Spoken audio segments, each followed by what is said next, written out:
What's up guys, Carter here from Part-Time Overland. Today I'm super excited to be reviewing this 7-inch doubled-in, fully touchscreen, Apple CarPlay, Android Auto integrated radio/stereo from OneCarStereo.com, also known as that. Now, before I get into all the details of the review, really quickly I just want to tell you a bit of backstory on this radio. It's a bit of a funny story how I actually got it. As you'll see right now, I am driving in my 1998 4Runner. It's about to be sold, but currently it's still mine. I actually picked up this 4Runner back in January of this year as a project 4Runner. And so literally on the day of me and my buddy going to pick this up, I had gotten an email from this company, OneCarStereo.com. They emailed me and said, hey, we've been following your YouTube channel for a while. We really like the content you're putting out, etc., and we'd love to send you a stereo to review.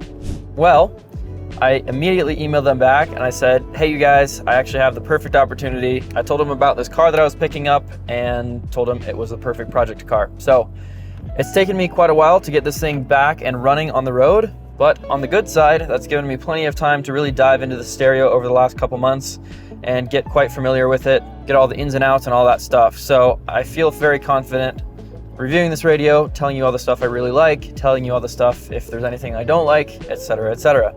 Now, there was one mistake that was pretty much on my part, and that was when I went to choose out the stereo that they were going to send me. I chose this one, which I have in the car right here. I actually have two different versions of this unit. One is the one I have that has these kind of little touchscreen buttons on the side off to the left, and then they have another unit almost identical, but it actually has some physical sort of tactile buttons on the bottom. I'm a much bigger fan of tactile buttons, knobs, all that stuff where you can actually touch.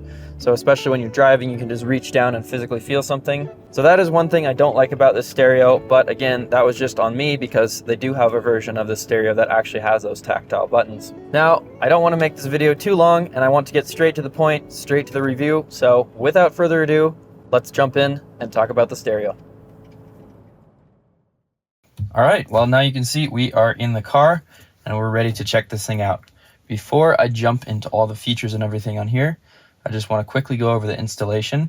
I'm not going to show you the full installation in this video. If you're interested in seeing that and seeing how to wire this thing up, or if you don't know how to wire up a radio in general, I'll have a full detailed video on how I installed this, brackets I had to use, how to wire it, solder it, and do all that stuff properly. But that's not today's focus. Today, we're just focusing on the radio itself. So let's get this thing powered up.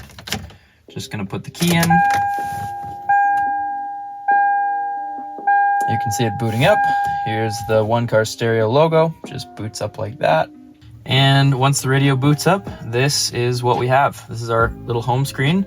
It's a Linux-based, processor or interface. Up top, we have time and date.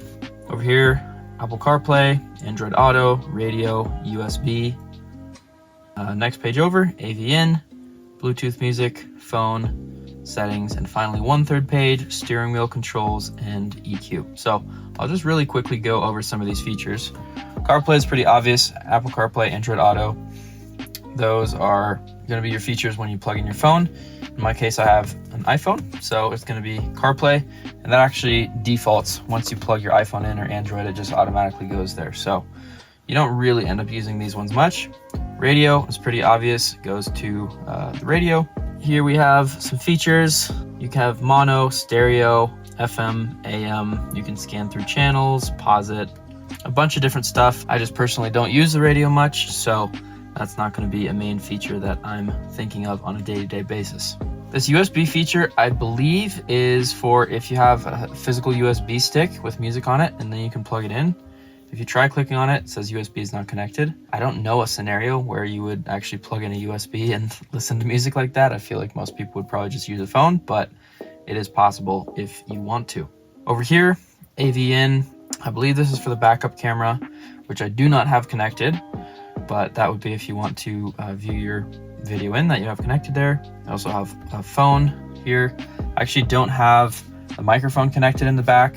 And the reason being is I haven't had great experiences with those. I have it set up in my other 4Runner, and although it does work, it's usually not the best audio quality. I get a lot of complaints from people when I'm talking on the phone, so I just decided not to set that up on this one. Settings, of course, here are all your settings, language, wallpaper, update, system, all that stuff.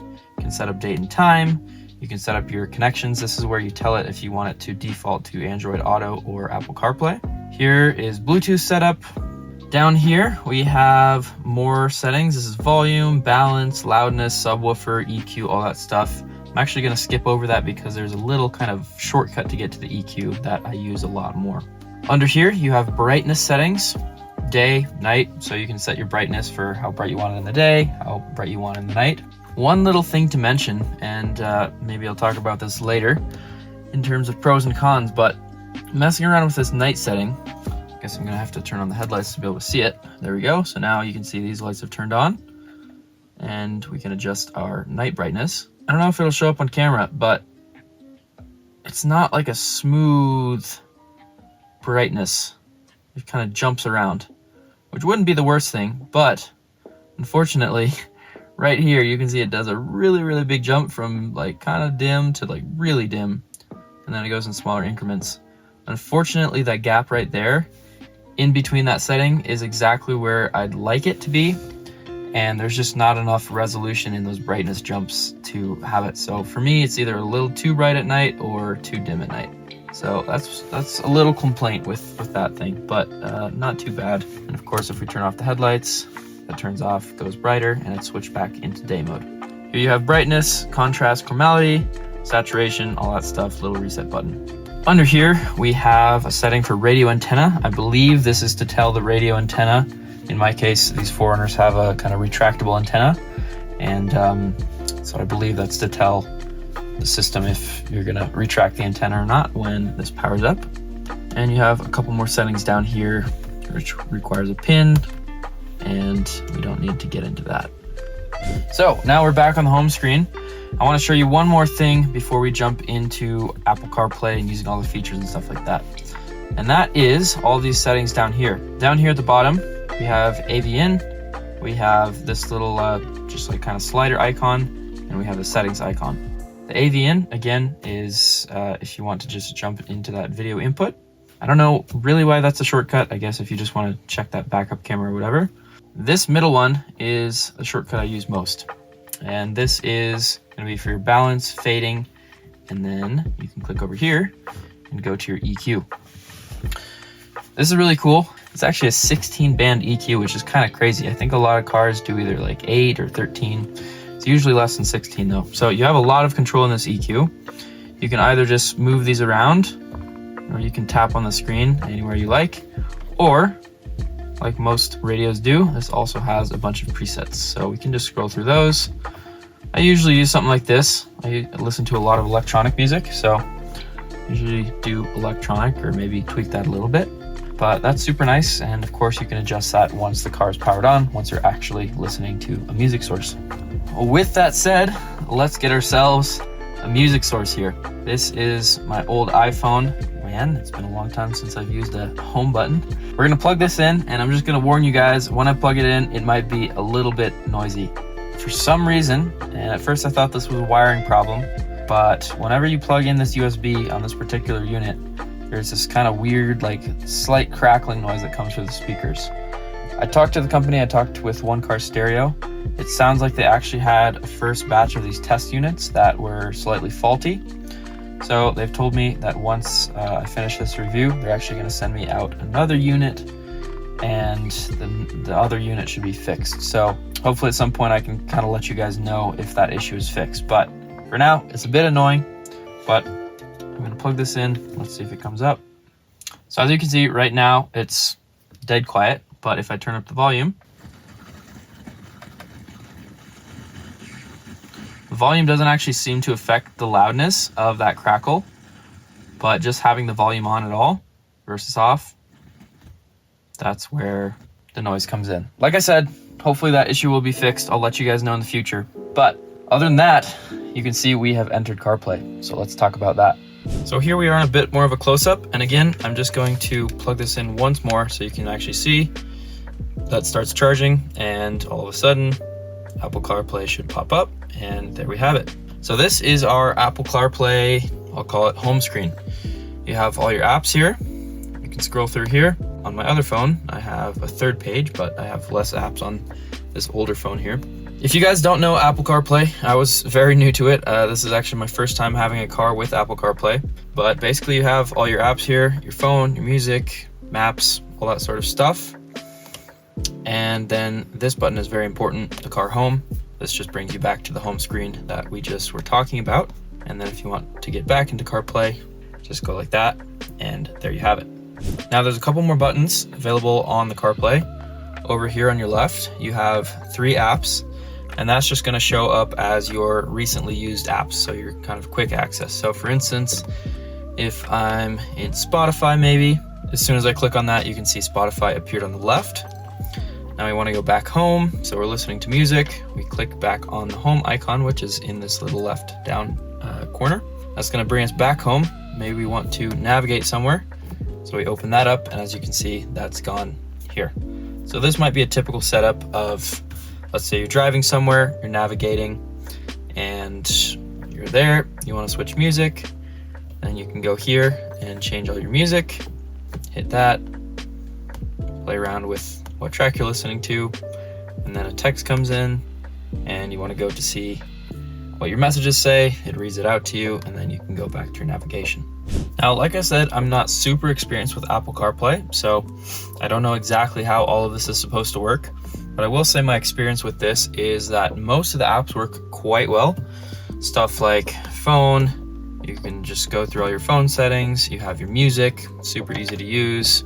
Apps like Spotify work really well. I would say the mainstream apps work quite well. Then once you get to some of the more obscure apps, and part of this might be the fact that this phone is not connected to the internet, but some of the more obscure apps, for instance, I go off-roading a lot, I go camping, and this is my main tool off-road is Gaia GPS. This does work pretty well. You can see it has all of my previous routes and stuff, but there's not a lot of options. For instance, on this screen, it's not showing exactly what it's showing on my phone screen. On my phone screen, it would have more options, enabling routes, adding GPS points, all that stuff. Here, it's a much more simplified version. So I think for the more kind of obscure apps, it's gonna be like that. I think that's just a thing with Apple CarPlay itself, not specifically with this radio. And I think as time goes on, those apps are updated and whatnot. One of the apps I'm a little bit bummed about is WhatsApp. If I click on here, it's gonna give me this option. And basically, it just either allows you to call or do a new message. You can't actually check your messages, which is a little frustrating. Of course, if you go to messages like this, you have all your messages, super easy to use. You can go in and text and all that stuff. But at least on WhatsApp, and I use WhatsApp quite a bit for my work mostly, unfortunately, the only thing you can do is new message or call. So that's a bit limited. Like I said, some of the less kind of used apps are a bit limited. You also have access to one more screen on this page here, which is if you slide over here, this is kind of your, I'll say, quick access screen, which is a really nice screen to have. There's been many times when I've been driving and say if I have a location that I'm routed to on Google Maps, that'll show up here. My music's gonna show up here on the right side, and then up top I have some more features. So this is usually the main screen that I go to if I'm just driving around. The really cool part about this too is if I want to maximize any of these in particular screens, I'll just tap like that, and it brings me straight up to the map. Go back to the home screen, say I want to change my music, I can go like that, change songs, go back to the home screen, and there we have the view of everything all at once. So really quickly, let me put on one of these tracks here. This is actually one of my own tracks. I'm not gonna play anything from Spotify so I don't get copyrighted, hopefully, but we're gonna turn this volume back on.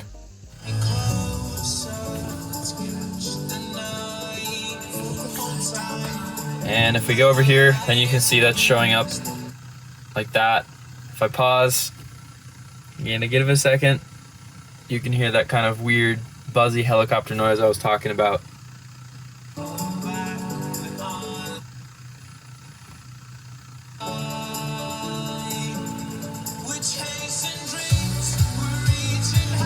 Now, one more thing you'll maybe notice, or you may have noticed already, is sometimes when I try to touch these buttons, it's a little finicky. And that's, like I said before, mostly my fault. As I mentioned, I should have gotten the version that's pretty much identical to this, but it has these buttons down on the bottom, physical buttons. I don't know if anyone's a fan of these touchscreen kind of touch sensitive buttons.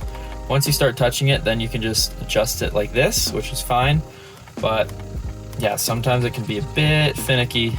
But yeah, these touch buttons on the side, I'm just not a fan of, especially the way it's mounted here where there's this little bezel. Of course, that's gonna change from car to car, but that's a little frustrating. I also should mention the rest of these buttons over here.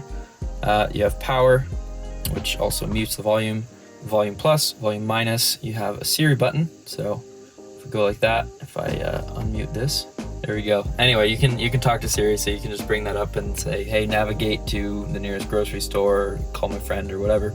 Under here, we have a little USB, that's USB-C, so you can charge your phone, charge anything. And then we have this little flap, which has an aux input and the USB input that we're using for our phone, charging phone, Apple CarPlay, Android Auto.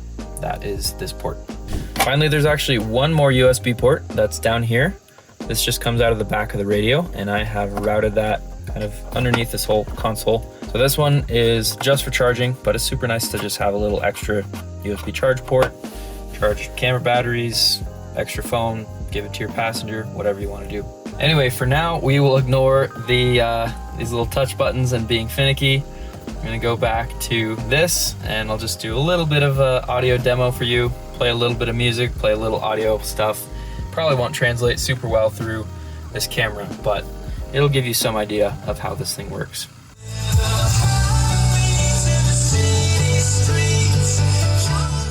This is also where we can go in, and while we are listening to music, you can start adjusting the EQ. So that's super nice. You can just play around with that and get it to however you see fit for your particular genre.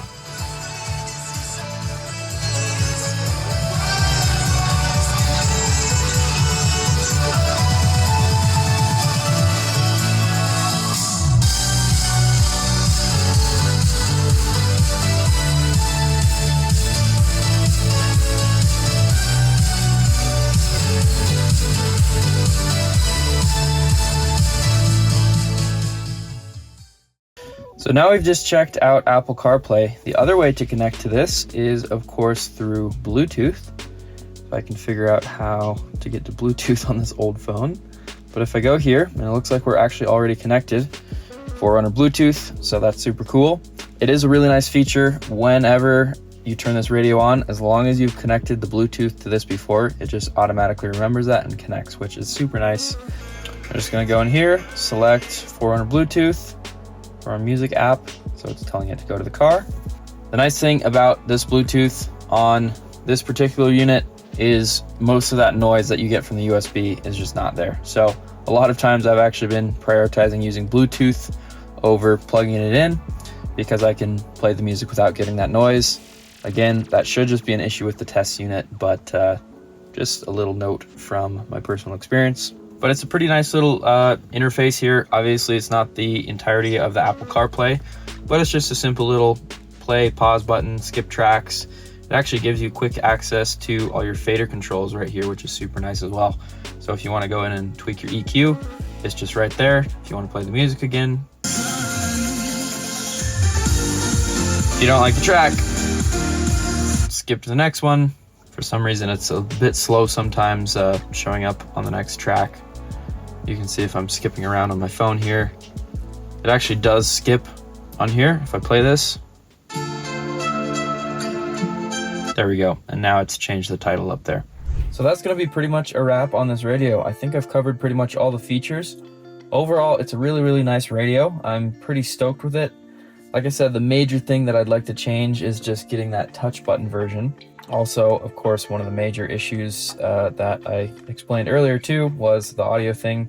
Hopefully they'll be able to send me out another radio, and hopefully I can even get them to send me out the one with those touch buttons, so I'll be able to test out that version and confirm whether or not that audio issue is still happening as well. But yeah, overall super great radio. I'm really starting to actually kind of like this whole touch feature. In my other Forerunner, I just have a single DIN radio, which I normally like because I'm not a super big fan of having a big bright screen when you're driving around at night. But I will say that after using this for a couple months now, it's pretty nice being able to have your audio on here, Google Maps on here. There's just a lot of features that having this thing here is a lot nicer than just your phone mounted there. One thing too that I would do, I'm actually selling this car that this is installed in, but if this were my personal car and I was keeping it for longer, I would absolutely install a backup camera, and that would be a super nice feature to either just go in and see what's behind you. On a older car like this, none of these 4Runners came with a backup camera, so that would definitely be an upgrade as well. All right, you guys, well, thank you so much for sticking with me through that entire video. I know it was a bit of a long one, but if you stuck around till the end, again, thank you for watching and hope there was some useful stuff in that review. To do a little quick recap, overall, I was very, very stoked with the stereo. There were just a couple small things. The first one was that I should have chosen the version with those buttons on it. The second one is that complaint with the noise where sticking in the USB to the phone created that crackle. That should be fixed with all the rest of the radios. They said that was just in one of the batches. There was a few units that had that issue, so that should be all fixed now. But again, overall, very stoked on this radio. If you do want to buy a radio like this yourself, I will leave a link in the description. It's onecarstereo.com, but make sure to click on the link that I provide. It'll be an affiliate link, and that'll send just a small portion of the profits towards me, which will help out the channel. Also, if you are buying a stereo from this website in the next little bit, currently it is August 11th, 2024, they're actually doing a flash sale right now. So the radios have gone down from, I think they're normally about $270. They're on sale for about $215 right now. So if you want to get one of these stereos, make sure to do it quick while they have the flash sale, and that'll save you a bit of money. All right, you guys, well, again, I know it's a bit of a long video, so thank you so much for sticking around till the end. Most of my videos on this channel are off-road content, car repairs, pretty much based around the 3rd gen 4Runner, and I also just got a 1st gen Tacoma 2001. So get ready to see some content on that as well. But that's gonna be a wrap, guys. Make sure to hit that like and subscribe button to see all my future videos and to stay updated on the channel. My name is Carter, this is Part Time Overland, and as always, I'll catch you next time back on the trails.